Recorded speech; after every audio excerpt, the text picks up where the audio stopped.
here's Drew Emmon with sports.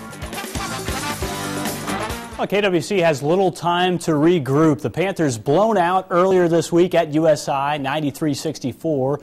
Turn around to face Indy, who's won 13 out of 16 this season. Tonight at the Sports Center, Wesleyan's largest lead was 13. Anthony Young, 15 points. KWC responds with an 87-79 win after a brutal night Monday at Evansville at the Pack Arena. The Panthers now 13-3 overall. Stay at home Saturday against Northern Kentucky, and that game will tip at 3:15. In Madison, Wisconsin right now at the Kohl Center. Wisconsin in front, about 2:15 left on that one. The Badgers up by 6, 62-56. Remember, Indiana playing without Maurice Creek, who injured his right knee on Saturday. He is likely done for the season. The road to the NFC Championship goes through Chicago, but Randall Green from Central Illinois will not be making the trip to the Windy City. Instead, he'll be hibernating in his bear cave. This die-hard Bears fan turned his broken garage into a Bears den filled with team memorabilia. Green's first idea was to build a man cave. Then he changed his mind and decked it out in the team's colors. He'll be focused on his flat-screen, high-def TV inside his cave on Sunday.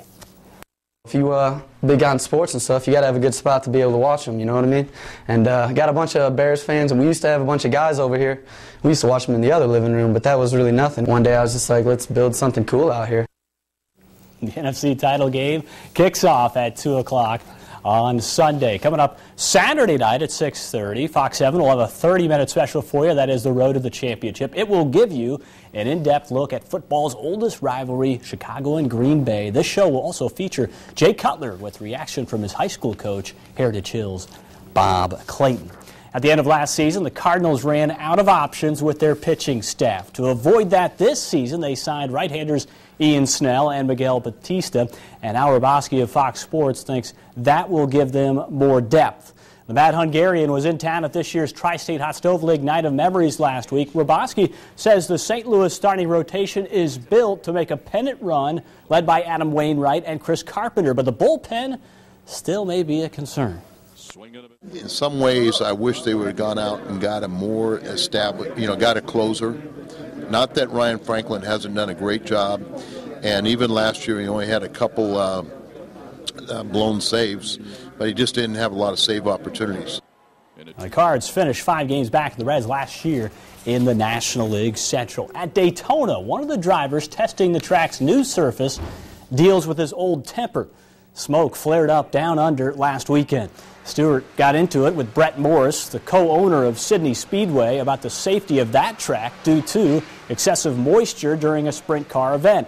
Two-time Sprint Cup champion reportedly hit Morris with his helmet. Morris retaliated. Then Tony was questioned by local police. After not being charged, Stewart isn't sure whether he'll face any legal action. The Stewart-Haas owner-driver shoved a photographer, you might remember, at Indianapolis Motor Speedway back in 2002, and shoved a USAC official in 2008 at O'Reilly Raceway Park. To the Lynx, what has been in the works for a while now has been made official. Davis Love III is the next U.S. Ryder Cup captain. The plan to put Love in charge of the team started to take shape in October when the Americans lost the Cup to the Europeans in Wales.